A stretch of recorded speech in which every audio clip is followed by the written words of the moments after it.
রব্বিশ রাহ লি সদরি ওয়াইয়াসসির লি আমরি ওয়াহলুল উকদাতাম মিন লিসানি ইয়াফকাহু কওলি। এবার শব্দ আসলো ইউমিনু। ইউমিনু, তো আমি এই যে ঈমান চর্চা যেটা আমরা করছি কোরআন থেকে, কেন করছি? অর্থাৎ কোরআন যে ঈমানের সন্ধান আমাদেরকে দেয়, সেই ঈমানের সাথে একটা কাজ যুক্ত দেখা যায়, একটা চিন্তার সংযোগ দেখা যায়, একটা প্রেক্ষিতের যুক্ত দেখা যায়। আর আমাদের ঈমান লা ইলাহা ইল্লাল্লাহ মুহাম্মদ রাসূলুল্লাহ এইখানে কিন্তু কোনো প্রেক্ষিতের সাথে আমাকে সম্পৃক্ত করে না।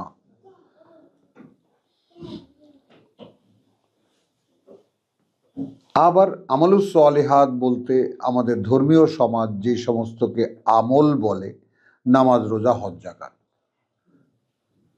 এর উপরে কপালে সিল মেরে দিয়েছে, এগুলোই আমল।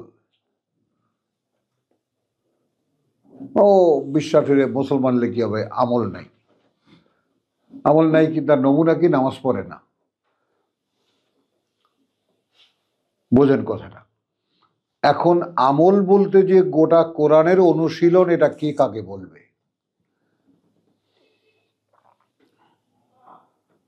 একটা কথা আপনাকে বলা হলো যে যালিকাল কিতাব লা রাইবা ফি, ওই যে বইখানা বা ওই যে কিতাব, কোনো সন্দেহ নেই, হুদান লিল মুত্তাকিন, পরিচালনা তাদের জন্য যারা আল্লাহকে ভয় পায় বা যারা বিভ্রান্তি থেকে বাঁচতে চায়। আল্লাযীনা ইউমিনুনা বিল গায়ব ওয়া ইউকিমুনাস সালাত ওয়া মিম্মা রাযাকনাহুম ইউনফিকুন, যারা বিশ্বাস করে অদৃশ্যে এবং অনুশীলন করে অদৃশ্যের সংযুক্তির। বাস্তবে আপনি নামাজে আসেন, নামাজে কাকে বলছেন? আপনি কার সামনে দাঁড়িয়ে বলছেন? হিন্দুদের তো মূর্তি আছে, খ্রিস্টানদের তো ঈসা আছে, মূর্তি আছে। আপনার সামনে কে আছে? খুব সিম্পল, আমি একদম নামাজীদেরকে বলছি, কাকে বলছেন আপনি? সামনে কে? মসজিদের দেওয়াল অথবা সামনের কাতার অথবা ইমাম সাহেব? কাকে বলছেন আপনি? চেতনা নেই। তাহলে এই যে অদৃশ্যকে উদ্দেশ্য করে বলা, অদৃশ্যে অ্যাপ্রোচটা করা, এই অ্যাপ্রোচটার ব্যাপারে সচেতনতাহীন আমরা এতটাই যে কাউকে যে বলছি না আমি, বা কাউকে উদ্দেশ্য করে কথাগুলো বলছি, যেহেতু কথাগুলোর মানে আমি জানি না, সেহেতু এর কোনো লক্ষ্যও স্থির হয় না। হুজুররা বলছে এইভাবে নামাজ পড়ে, আমি ওইটা অনুশীলন করি। তো বলছি যে কোরআনের সালাত আমাদের নামাজ নয়, আর যদি হয়ও তাহলেও আমাদের নামাজকে নামাজ পড়া বলে, পড়ে না? সেখানে তো নামাজ কায়েম করে কেউ বলে না, যদিও হুজুররা বলে নামাজ কায়েম করো, নামাজ কায়েম করো। কিন্তু আমরা কি নামাজ পড়ছো? নামাজ পড়তে যাও, নামাজ পড়তে আসো। তো নামাজ কি আসলে একটা পড়া দেওয়া অথবা পড়া নেওয়া?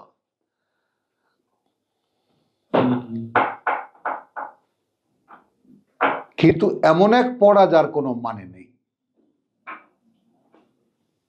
ফানসাহুম আনফুসাহুম, তারা যে আমার কাছে কিছু বলছে, তার যখন কোনো মানে মতলব বোঝার তারা কোনো গরজ বোধ করে না, তো আমি ওইগুলোকে অর্থহীন হিসেবে নিচ্ছি যে এই সমস্ত কাজ কি করে না করে, উঠক বৈঠকগুলো কি।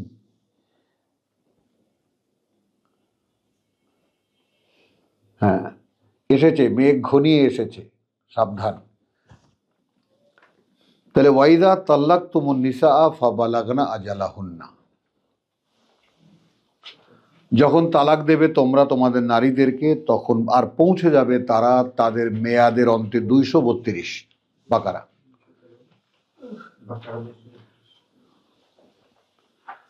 বাকারা 232। ওয়াইদা তাল্লাকতুমুন নিসা ফাবালাগনা আজালাহুন্না,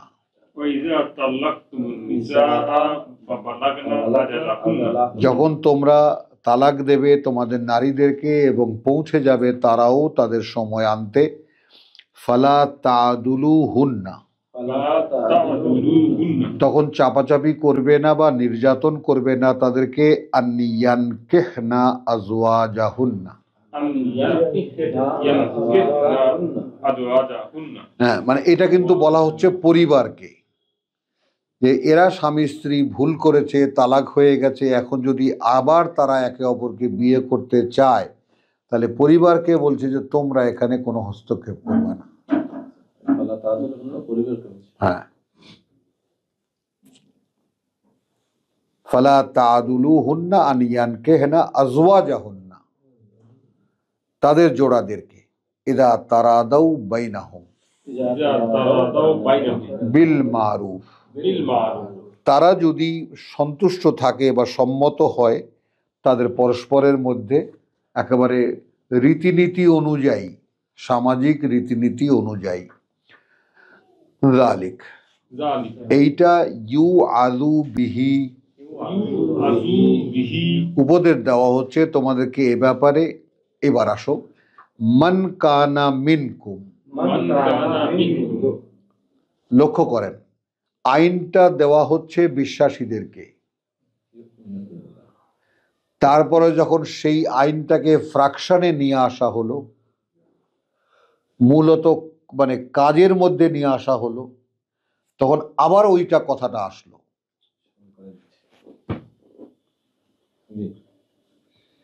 প্রয়োগের ব্যাপারে যখন এলো তখন তো একদম কাজটা সাবজেক্টিভ হয়ে গেল।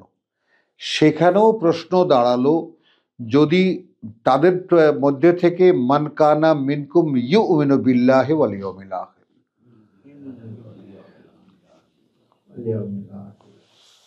একেবারে বাস্তব চিত্র এখানে আসলো। তোমরা যখন তোমাদের নারীদেরকে তালাক দেবে এবং তারাও পৌঁছে যাবে তাদের সেই মেয়াদের অন্তে, ছাড়াছাড়ি হয়ে গেছে, এখন পরিবারকে বলা হচ্ছে যে তোমরা কোনো বাধা দেবে না, বাধা হয়ে দাঁড়াবে না, যদি আবার এরা পরস্পর আবার সামাজিক রীতিনীতি অনুযায়ী পরস্পরের সাথে বিবাহ বন্ধনে আবদ্ধ হতে চায়। যে ভুল হয়ে গেছে, আমার আগের জোড়াই ভালো ছিল, তো সেখানে তোমরা বাধা হয়ে দাঁড়াবে না। কার জন্য বলা হচ্ছে? মান কানা মিনকুম ইউমিনু বিল্লাহি ওয়াল ইয়াউমিল আখির, মান কানা মিনকুম ইউমিনু বিল্লাহি ওয়াল ইয়াউমিল আখির। হ্যাঁ, তাহলে ঈমানের যে পরিপূর্ণতা, আল্লাহতে বিশ্বাস, পরকালে বিশ্বাস, আল্লাহতে বিশ্বাস, পরকালে বিশ্বাস। তো আমাদের অধিকাংশের মধ্যে আল্লাহ বিশ্বাসটা হয়তো বা আছে, খোঁজাখুঁজি করলে হয়তো কোনো এক কোনায় দেখা যাবে মনের মধ্যে, কিন্তু পরকাল বিশ্বাসটা আশা করি এখানে আমরা কেউই পাশ করব না। হ্যাঁ, কারণ বিশ্বাস, আমি একটা সংজ্ঞা বলি এটা, যে বিশ্বাস এমন এক মনোভাব যা কর্মে বাধ্য করে।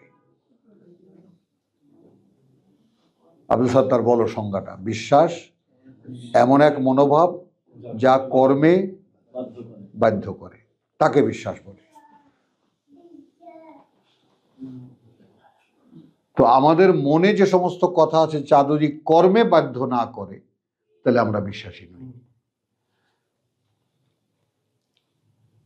তাহলে আমরা বিশ্বাসী নই। আবার পরকাল পরকাল পরকাল, আচ্ছা ভাই, পরকাল সম্পর্কে কে কতটা জানি একটু জানি দেখি। পরকাল সম্পর্কে কি জানা যায় একটু কোরআন খুলে খুঁজে দেখি। পরকালের বাস্তবতা কি? পরকালটা হবে কেন? ইহকালটাই বা ফুরিয়ে যাবে কেন? তো একটা যদি ভাইস ভার্সা হয়, একটার জন্য আর একটা যদি হয়ে থাকে, মানে ইহকালটা পরকালের জন্য, ইহকালটা পরকালের জন্য, তাহলে আপনি ইহকালটা ইহকালের জন্য যদি ফিক্স আপ করে নেন, তো পরকাল তো উধাও।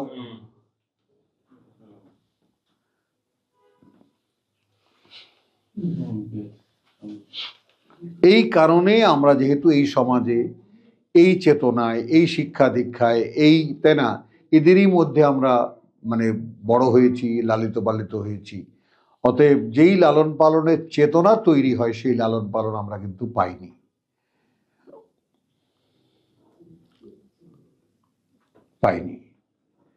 এই ব্যাপারটাও আমাদেরকে, যে আমাদের মধ্যে অভাবগুলো আগে একটু সন্ধান যদি করতে পারি, তাহলে তো পাওয়া যাবে। শেষ পর্যন্ত আশা করা যায় যে প্রভু, আমরা ঘাটতি তো খুঁজে পেয়েছি, এখন এগুলো ভরিয়ে দাও।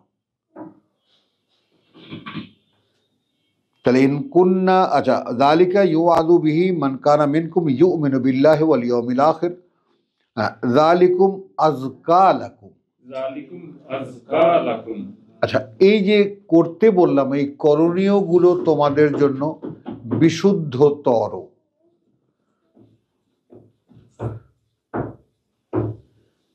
ওয়া আতহারু, আতহার। এবং পবিত্রতর। আসেন, পবিত্র তর। ওয়াল্লাহু ইয়ালামু, আল্লাহু ইয়ালামু। এইখানে এসে কর্তৃপক্ষীয় একটা ঘোষণা যে আমি যে বিবাহ এবং তালাকের যে সেটটা করেছি, এর অনেক সময় তোমাদের মনে প্রশ্ন দাঁড়াবে, প্রশ্ন জাগবে। প্রশ্ন করো না,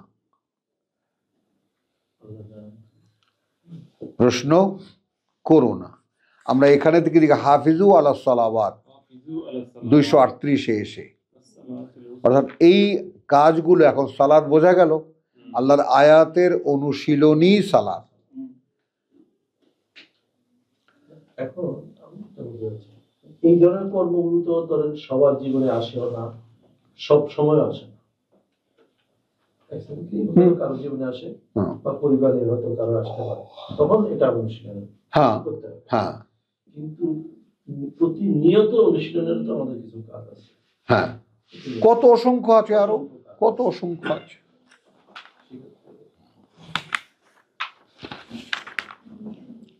বাকারা 256।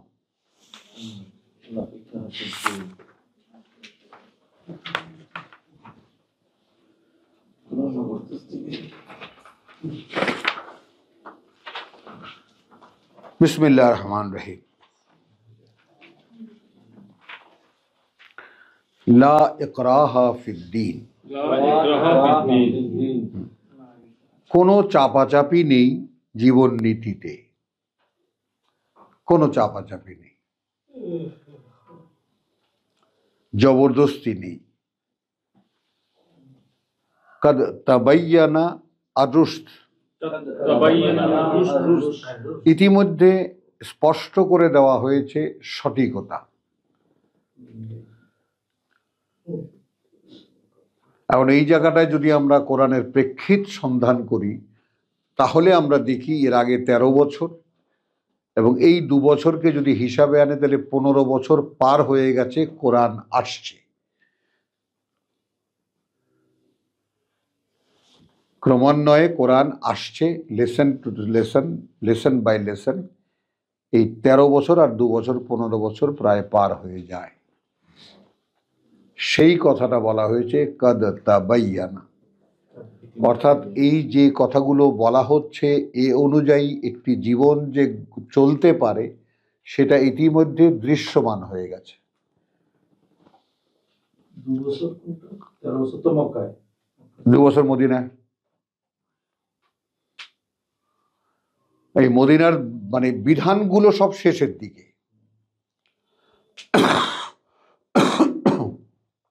বুঝেছ জিনিসটা? যখন বদর যুদ্ধ হতে যাবে, সেই প্রেক্ষিতে যে ছোট্ট একটা সমাজ গড়ে উঠেছে, তাদের জন্যই সূরা বাকারা একটা মানে ইসলামী বা কোরআনী বিধিবিধানের একটা নীল নকশা দেওয়া হয়েছে। সেখানে মানে আবশ্যক যেগুলো বা একদম মানে প্রথম যে কথাগুলো আসছে সেগুলো আসছে, রমজানের কথা আসছে, যেহেতু তাত্তাকুন, তাকওয়া ওখান থেকে আসবে। কেসাসের কথা এসেছে, ওসিয়াতের কথা এসেছে, উত্তরাধিকারের ওসিয়াত এসেছে। তো সেরকম এবার জোড়া মিলবে কিভাবে এই বিশ্বাসীদের, সেটার আগে বন্দোবস্ত করা হয়েছে। জোড়া তো মিলল, আলাদা হবে কিভাবে।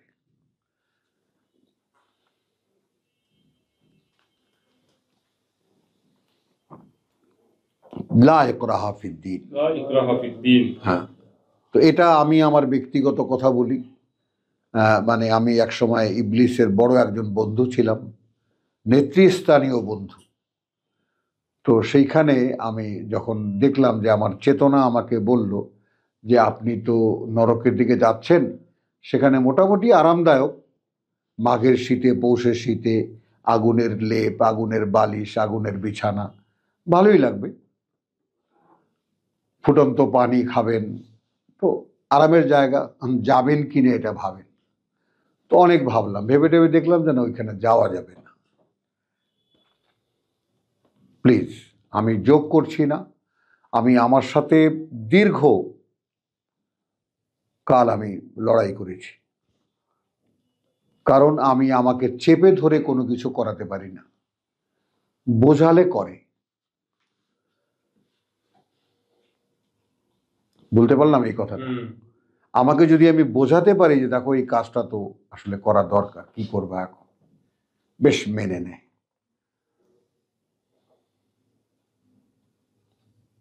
আমি লা ইকরাহা ফিদ্দীনের অনুশীলনী এভাবে করেছি। আমি নিজেকে চেপে ধরে এই নামাজে যেতেই হবে, এই এটা করতেই হবে, ওটা না, আগে সেগুলোকে অবগতিতে নিয়েছি, এইটা এইটা করণীয়, এটা এটা বর্জনীয়। বর্জনের ক্ষেত্রেও কোনো মানে চাপাচাপি করিনি, করণীয়র ক্ষেত্রেও কোনো চাপাচাপি করিনি। বর্জনের ক্ষেত্রে আসলে তোমার দ্বারা কি কাজটা শোভে, দেখো দেখি, বোঝো। তো তখন ওই হায়া বলতে যে জিনিসটা, ইন্নাল্লাহ লা ইস্তাহয়ী আন ইয়াদরিবা মাসালান মা বাউদাতান, আমরা পড়েছি না? তো এই যে হায়া শব্দটি, এটা তো মানুষের একটা মৌলিক জিনিস, ভিতরে একটা উপাদান, একটা যেটা লজ্জার যে ব্যাপারটা, সংকোচের যে ব্যাপারটা। তখন মানে অদৃশ্য সত্তা যদি সামনে এসে যান, আল্লাহকে যদি দেখা যায় বা ভাবা যায় বা আনা যায় সামনে, তখন অবস্থাটা এই হয় যে একটা লজ্জাবোধ জাগে। কাজটা আমি জানি করা ঠিক হবে না, তারপরেও করব কি? তো এইটা আমি এইভাবে অ্যাপ্লাই করে দেখেছি যে চাপে আল্লাহ তাআলার এর মধ্যে যে বিজ্ঞানটা, সেটা কতটা মানে উপযোগী মানুষের জন্য। কোনো চাপ নয়, শুধু নিজেকে জিজ্ঞেস করো যে তুমি এটা করবা, অথবা এটা করণীয় তোমার, করবা কিনা, এটা বর্জনীয়, বর্জন করবা কিনা। আর রুশদ হলো এখানে কোরআন, সঠিকতা যা, সেটা ইতিমধ্যে স্পষ্ট করে দেওয়া হয়েছে। সমস্ত বিভ্রান্তি থেকে, বিভ্রান্তি সারা পৃথিবীতে যা চলছে, আর রুশদ এখানে যা লেখা আছে।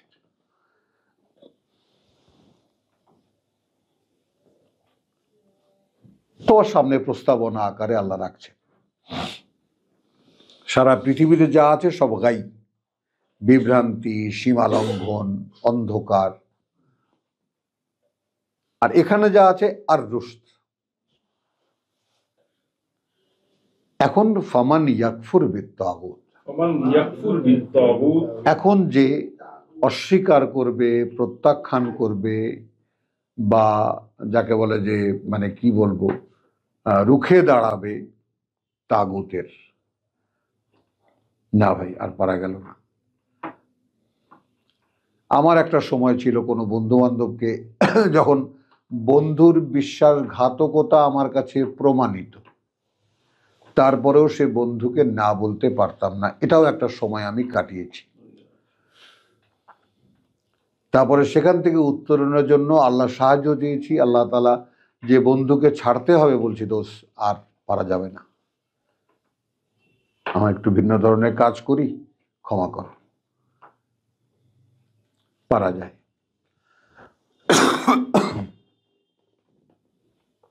এই অর্থাৎ কোরআন অনুশীলনীর জন্য যেগুলো প্রয়োজন, সেই কিছু শেয়ার করছি আমি তোমাদের সাথে, যে নিজের সাথে ঝগড়া বাঁধায় দিলে কিছু করতে পারবে না।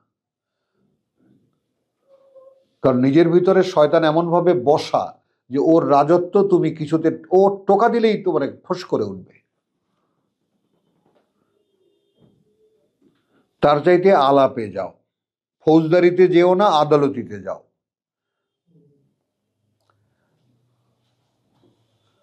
বুঝেছ? ধীরে ধীরে ধীরে ধীরে। তার কারণ কি, কোরআনে একটা ইয়া আছে, যেটা আমাদের ইমাম যিনি আবু হানিফা, উনি, যেটা আমরা তো সেই ধর্ম মানতাম, ওনার লিখিত ধর্ম যেটা উনি দিয়ে গেছেন। তো সেখানে ইমাম শাফি এবং আবু হানিফার মধ্যে একটা পার্থক্য এইটা, ইমাম শাফি হলেন আদালতি ফৌজদারি মানুষ। ফর এক্সাম্পল, হুজুর রোজা রাখতে পারবো না, মরে যা, রোজা না রাখতে পারলে তোর বেঁচে থেকে লাভটা কি? ঠিক আছে। ইমাম আবু হানিফা, হুজুর রোজা রাখতে পারবো না, আর দান খরাত করে দিও, কোরআনে আছে। কথাটা বোঝো। তো রোজা অনুশীলন, রোজা না হলে তো তুই তাকওয়ারই দেখা পাবি না। উনি ইয়াং মানুষ, 17 বছর বয়সে ইমাম হয়েছেন, তো ওনার এই কথাগুলো কিছু কিছু শক্ত শক্ত। তো একটা ব্যাপারে উনি এটা বলতেন যে ইন্না লিল্লাহি ওয়া ইন্না ইলাইহি, খুব সুন্দর সুন্দর কিছু কথা ওনার আছে, যে অন্ধকার যে দেখলো না সে আলো চিনবে কেমন করে। তো আমরা যারা আলোর সামনে এসেছি, আলোর সামনে যারা এসেছি, তারা তো আমরা আলোকে দেখতে পাচ্ছি, আমরা একটা আলোর বর্ণনা পাচ্ছি, আলো এখনো দেখিনি।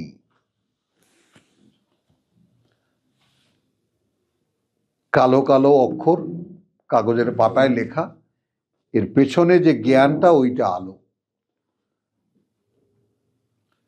তো সেটা তো আমরা এখনো দেখিনি।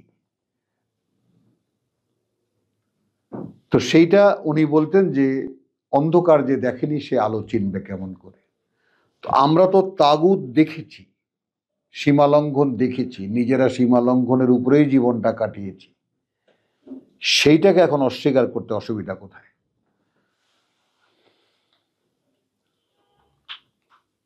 বলেন। আমি আর এই কাজগুলো করব না।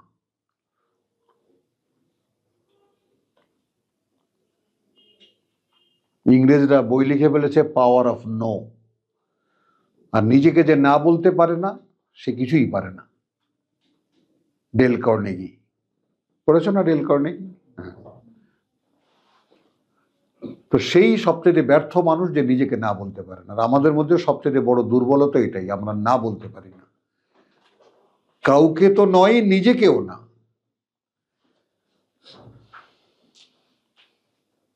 তো এখন নিজেকে না বলতে হবে তাগুতকে, ওয়া ইউমিন বিল্লাহ, এই প্রেক্ষিতে বিশ্বাস আনতে হবে আল্লাহতে। এ আসলো আমাদের শব্দ ইউমিনু বিল্লাহ।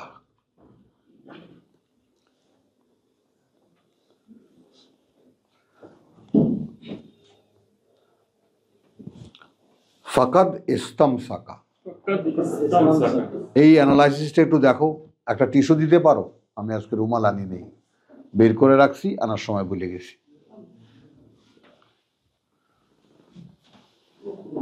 ছোট্ট ছোট্ট ওইটার 2 পিস নিয়ে আসো ব্যাস।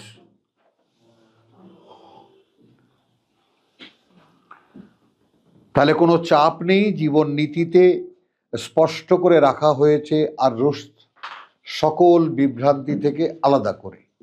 এখন কাজ দাঁড়াবে যে অস্বীকার করবে, প্রত্যাখ্যান করবে। আর তাগুত, তো তাগুত মানে গায়ের যারা আয়োজক, বিভ্রান্তির যারা আয়োজক, তাগা, তাদেরকে যারা অস্বীকার করবে, ওয়া ইউমিন বিল্লাহ। এইটা আমরা যেন বুঝতে পারি যে আপনার এই অস্বীকৃতির উপরে বিশ্বাস। আর আমাদের সমস্যাটা হলো এই, আমরা তাগুতের মধ্যে থেকে বিশ্বাস এনেছি।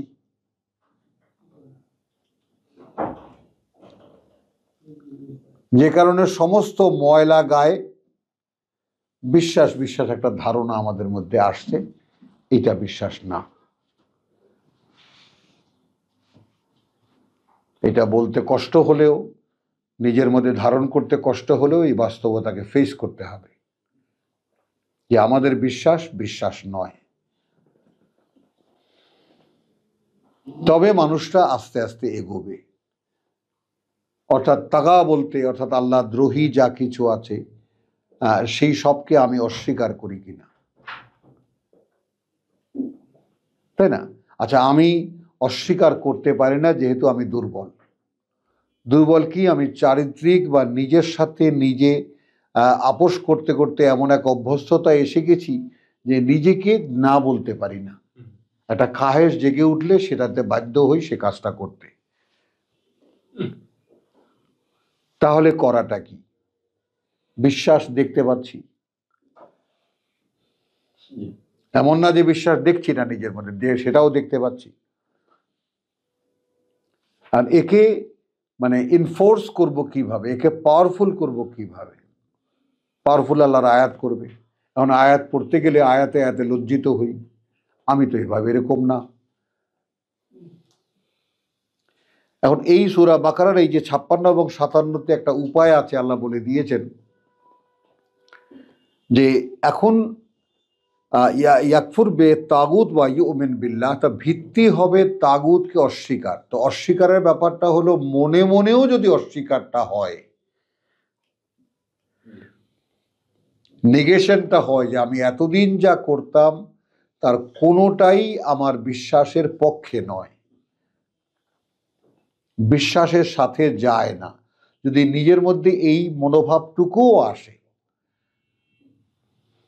তবু একটা সূচনা বলে অন্তত ধারণা করা যায় যে আমার ভিতরে বিশ্বাসের সূচনা অঙ্কুরিত হয়েছে। যেমন ডিমের মধ্যে লাল একটু ফোটার মতো দেখি যেরকম, পরে ওইটা তো একটা বাচ্চায় পরিণত হবে। অনেক সময় খায়, অনেক সময় সেটিও আমরা খাই না। তো লা ইকরাহা ফিদ্দীন কাদ তাবায়্যানা রুশদু মিনাল গাই ফামান ইয়াকফুর বিত-তাগুত ওয়া ইউমিন বিল্লাহ ফাকাদ ইসতামসাকা বিল উরওয়াতিল উসকা। এখন এই যে উরওয়াতিল উসকা, পাকানো রজ্জু, শক্ত হাতল, যাই বলি না কেন, লান ফিসাম আলাহা, এটা আগে বলে নেই যে এটার থেকে বিচ্ছিন্ন হওয়ার কোনো সম্ভাবনা নাই, এই হাতল ভেঙে যাওয়ার কোনো সম্ভাবনা নাই, এই দড়ি ছিঁড়ে যাওয়ার কোনো আশঙ্কা নেই। কখন? যদি তাগুতেরকে অস্বীকারের প্রেক্ষিতে বিশ্বাস হয়।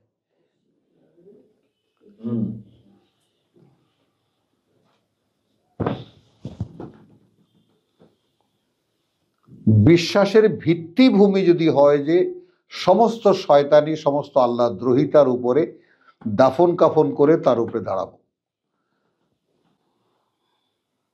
এক্ষেত্রে দেখুন, এক্ষেত্রে যেমন মক্কায় কিতাব এসেছে, মক্কা তাড়িয়ে দিয়েছে, এই প্রেক্ষিত কখনোই ভোলা যাবে না কোরআন পড়া পাঠকদের জন্য, যেখান থেকে 13 বছর পরে রীতিমতো পালিয়ে আসতে হয়েছে এই কোরআন নিয়ে। সেখানে একদল লোককে আগে থেকে প্রস্তুত রাখা হয়েছে, তারা নেবে। সেখানে একটা আবহ ছিল, আগে তাওরাত ইনজিলের অনুশীলন, তারা সেই লোকেরা জানতো, একটা নতুন কিতাবের আগমনের একটা আবহ ছিল সেখানে। তো সেখানে নিয়ে গেছে, সেখানে লালিত পালিত হয়েছে, সেখানে বিকশিত হয়েছে। কিন্তু আমি যেটা বলছি, বিশ্বাসটা বিকশিত হয়েছে কোথায়? অবিশ্বাসের প্রেক্ষিতে।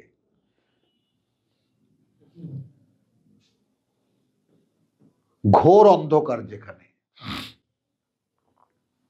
সেখানে অন্ধকারের অন্ধপুরীর লোকেরা, অন্ধপুরীর পাহারাদাররা আলোকে তাড়িয়ে দিয়েছে। না, নো, নেভার। সেই মক্কার লোকেরা বলছে ওটাও না, তোমারটা তো নাওই, আর ওর সাথে যেটা সাক্ষী দেয় ওগুলোও না। আগের কিতাব ইব্রাহিমের কিতাব? না না না, কিতাবের অনুশীলন। যেমন আমি বলছি, যেমন মনে করো আমাদের একটা পাকাপোক্ত ইসলাম ধর্ম আছে না, এর কোনো একটা জিনিস দেখাতে পারবো যে এটা কোরআনের সাথে এই আয়াতের অনুশীলন হচ্ছে? পারবা? কোনো একটা আনুষ্ঠানিকতা, কোনো একটা আচার, কোনো একটা কর্ম দেখাতে পারবো যে এইটা কোরআনের অমুক আয়াতের বাস্তবতা? নেই।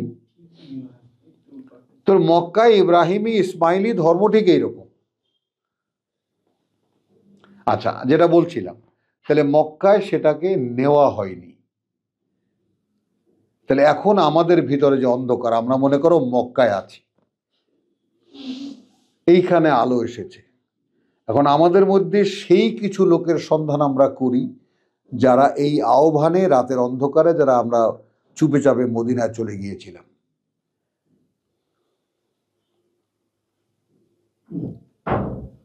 আমি বলতে পারলাম এই কথাটা? গুটি কয়েক লোক, কেউ বলেন 70 জন, কেউ বলে 40 জন, কেউ বলে 90 জন। এরকম কোনো একটি আহ্বানের সাড়া দিতে গিয়ে এরকম ঘরবাড়ি ছেড়ে চলে যাওয়ার যে ব্যাপারটা, তাদের মর্যাদা তো কোরআন দেখিয়েছে নানান রকম ভাবে। সবকিছু ছেড়ে দিয়ে তার জন্য চলে যাওয়া, সেই দিকে চলে যাওয়া।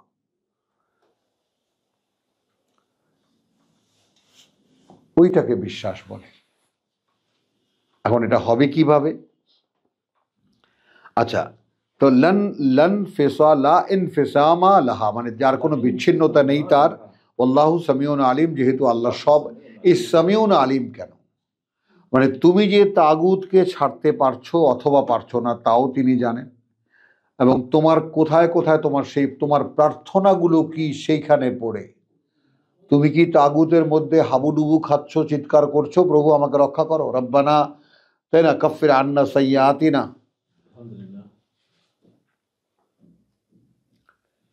এই আকুতি কি তোমার ভিতরে আছে যে তুমি বর্তমান জীবনের বাস্তবতা তুমি কারণ আমিই তো ফেলেছি, আল্লাহ তো সে দায় নিচ্ছেন। তোমাকে এই অন্ধকারের গর্তের মধ্যে আমিই ফেলে দিয়েছি, এবং আমি কি করেছি, দড়ি ঝুলিয়ে দিয়েছি, উঠে আসো। আর তুমি ওইখানে সাপের মতো কুণ্ডলি পাকিয়ে একটা সুন্দর থাকার ব্যবস্থা করে নিয়ে, ওইটা ওখানে তোর আমি কিছু করিনি। আমি তোমাকে একের পর এক মেসেজ পাঠাচ্ছি, যেখানে আছো ভালো না, যেখানে আছো ভালো না, যেখানে আছো ভালো না, আর তুমি গুটি সিটে মেরে ওখানেই এইটাই ভালো। হ্যাঁ, তো সেখানে আমি কি করব? তখন উপায় দেখালে নেই, আল্লাহু ওয়ালিয়ুন আল্লাযীনা আমানু। তো এতদিন অভিভাবক ছিল আমার তাগুত।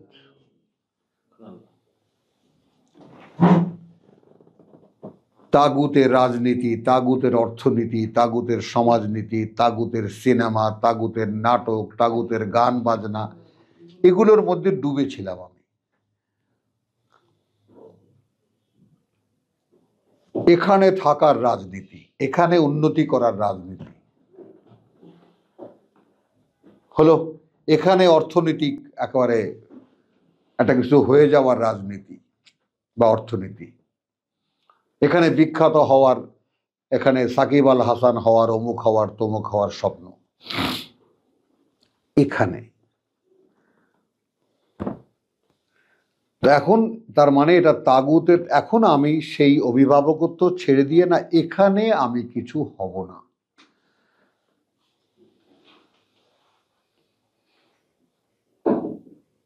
কারণ আমি একটা কথা জেনেছি, সূরা 28 না, 28 না, হ্যাঁ, সিরাজ ভাই আপনার এবার ঢাকা সফরের পুরস্কার হিসাবে, তিলকা দারুল আখিরা, ওই যে পরকালের বসতি, নাজআলুহা, আমরা নির্ধারণ করি সেটাকে তাদের জন্য, লিল্লাযিনা, হ্যাঁ, লা ইউরিদুনা উলুওয়ান ফিল আরদি, কোন রকম আশা পোষণ করে না এখানে কোনো বড়ত্বের, ওয়ালা ফাসাদা। এখানেও যারা এই আল্লামা উল্লামা হতে চাইবেন তাদের কিন্তু খবর আছে। যে সমস্ত হুজুরদেরকে নারায়ে তাকবীর আল্লাহু আকবার বলে এগিয়ে নেন, হুজুররাও এরকম গা ভাসিয়ে চলেন, সামনে সামনে গিয়ে মক্কা মদিনার চাদর বিছানো চেয়ারে বসেন, এনারা কারা? এটাও তো এক ধরনের অলৌকিক, দৃশ্যমান একেবারে। জনগণ মূর্খ, সামনে বসা আছে, এমন একটা কিছুকে এনে বসানো হয়েছে একেবারে ঠিক, মানে পূজার বেদিতে যেমন মূর্তি থাকে, সামনে থাকে পূজারীরা।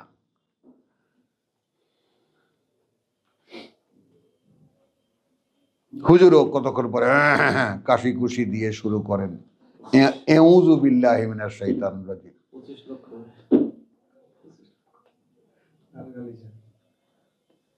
তো এখন এদের অভিভাবক আল্লাহ নন, কারণ আল্লাহ যাদের অভিভাবক তাদের মধ্যে কোনো উলুওয়ান থাকবে না, কোনো ধরনের কোনো বড়ত্বের চেতনাই থাকবে না।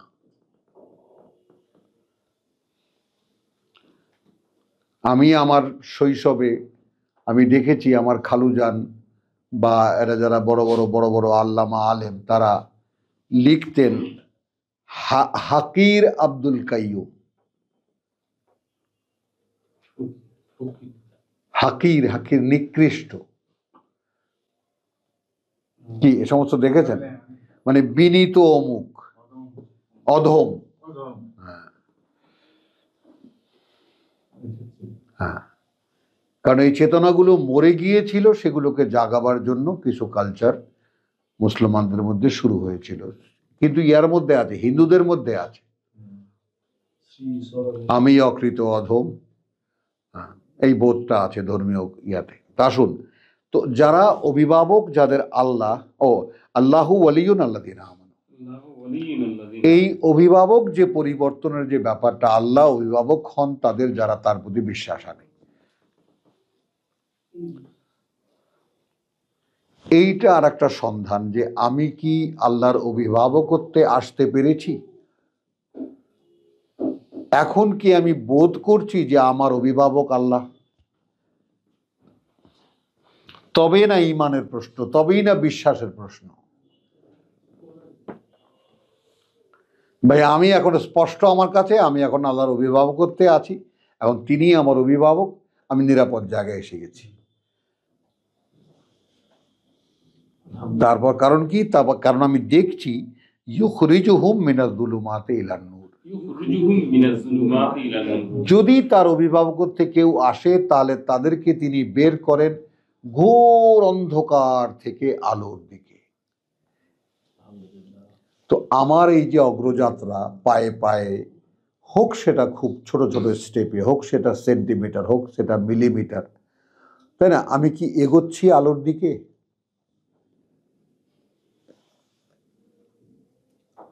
মানে বিশ্বাস এমন এক জিনিস, কোরআনের বিশ্বাস যার বাস্তবতা আছে। সিরাজ ভাই কি বলেছি? মানে কোরআনের বিশ্বাস এর বাস্তবতা আছে। কোরআন যেভাবে অদৃশ্য আল্লাহর প্রতি বিশ্বাস আনতে বলেছেন তার বাস্তবতা আছে, কিন্তু আমাদের বিশ্বাসে কোনো বাস্তবতা নেই। আল্লাহ ছাড়া মাবুদ নাই, মোহাম্মদ আল্লাহ রসুল, কি হলো তাতে? আমি কোটিবার বললাম। যদি থাকে তাহলে সে হলো রাসূল। হ্যাঁ, হ্যাঁ, আল্লাহ ছাড়া মাবুদ নাই, যদি থাকে সে হলো মুহাম্মদ। মোহাম্মদ, ওই তো।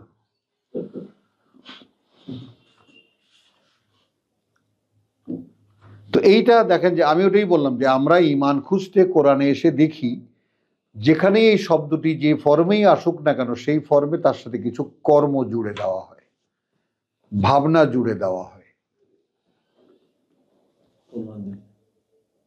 কথাটা বুঝছো? তার মানে এটা এক থেকে আর একটা আলাদা নয়। ঈমান আমল ও সলেহাত একই সঙ্গে এপিটোপিট। তাহলে তিনি যদি কারো অভিভাবক হন, তাহলে তিনি আমাদের জীবনের যে সমস্ত অন্ধকারের মধ্যে আমরা আছি সেখান থেকে তিনি বের করে আনবেন। হলো? তা আমরা কি সেই বের করে আনার কোনো ধরনের কোনো আভাস পাই সিরাজ ভাই? যে আমাকে বোধহয় কোনো কর্তৃপক্ষ ধরেছেন এবং তিনি আমাকে অতীতের অন্ধকার থেকে আস্তে আস্তে ক্রমান্বয়ে বের করে নিচ্ছেন। ভাই কিন্তু হঠাৎ একটা ট্যাক্স নাম্বার পালায় দেয় কিনা, এইরকম কিছু হয় কিনা আমার ভাগ্যে। ওই মুস্তাক ভাইয়ের সাথে আলাপ করবেন আপনি আজকে বা এরপর।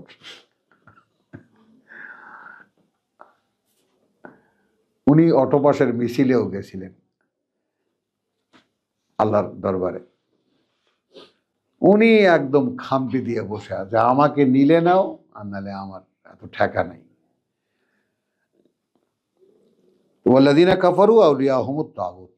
এইটা হলো দেখেন, এই যে আল্লাহ যাদের অভিভাবক তিনি তাদেরকে বের করে নিয়ে আসেন ঘোর অন্ধকার থেকে আলোর দিকে। আর যারা আল্লাহকে অস্বীকার করে তাদের অভিভাবক হলো তাগুত, মানে আল্লাহ দ্রোহী যত কিছু আছে তারা অভিভাবক। সেখানে আপনার বউ আপনার অভিভাবক। আমি হাস্যকর ব্যাপারটা নিয়েই শুরু করলাম। আপনার ছেলে সন্তানরাও আপনার অভিভাবক। অভিভাবকত্বের যে ব্যাপারটা সেইটা আগে বোঝেন, মানে যার কথা শুনতে আপনি বাধ্য হন।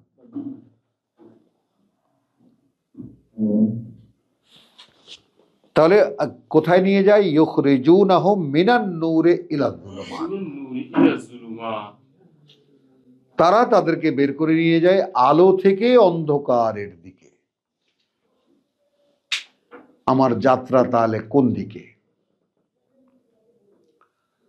অন্ধকারে আছি আলোর দিকে? আর একটা এক্সাম্পল আমি বহুবার শুনিয়েছি, এই দুটো কামরা, বাইরে মনে করেন যে ব্ল্যাক আউট হয়েছে, কারেন্ট নাই কোথাও।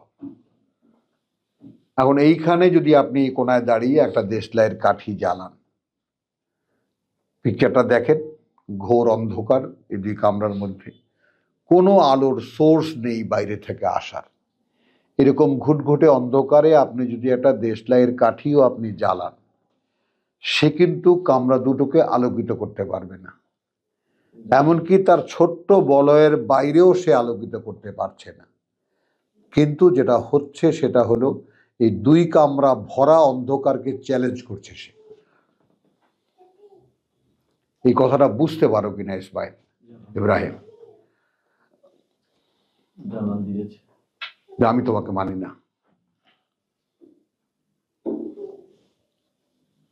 এটা চ্যালেঞ্জ। ওই ছোট্ট দেশলাইয়ের কাঠিটা মুহূর্তের জন্য তো একটা ঝলক দিচ্ছে, হ্যাঁ। ওই রুম থেকে কিন্তু টের পাচ্ছে যে আলো। ওই রুম থেকে কেন, গোটা এনভায়রনমেন্ট তো অন্ধকার, সেখানে আলোটা জ্বলার পরে সে কতটুকু আলোকিত করতে পারলো ওটা কোশ্চেন নয়। কোশ্চেন হলো গোটা অন্ধকারের ডিপোটাকে সে চ্যালেঞ্জ করছে যে আমি কিন্তু আছি। অন্ধকারের ঘনত্বটা কমায় দিতে পারবে। হ্যাঁ জানান দিল। হ্যাঁ, তো এনা এই ব্যাপারটা দেখেন তো। এখন আমার ভিতরে যদি আলো জ্বলে, মানে আমি এটা আমার ব্যক্তিগত আপনার ব্যক্তিগত ইসের জন্য উপায়ের জন্য বলছি, যে আলোটা যদি জ্বালানো যায় তাহলে আমার ভিতরের অন্ধকারটা দেখাতো যাবে অন্তত, যে অন্ধকারের পরিমাণটা কত।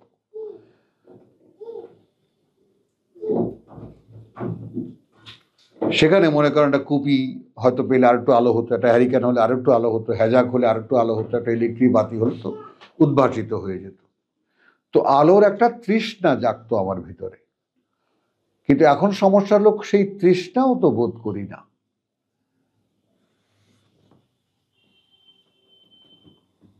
আমার ভিতরে যে ঘোর অন্ধকার, সেখানে যে একটা আলো জ্বললে আলোকিত হতে হয় বা হতে হবে, কোনো তৃষ্ণাও তো বোধ করি না।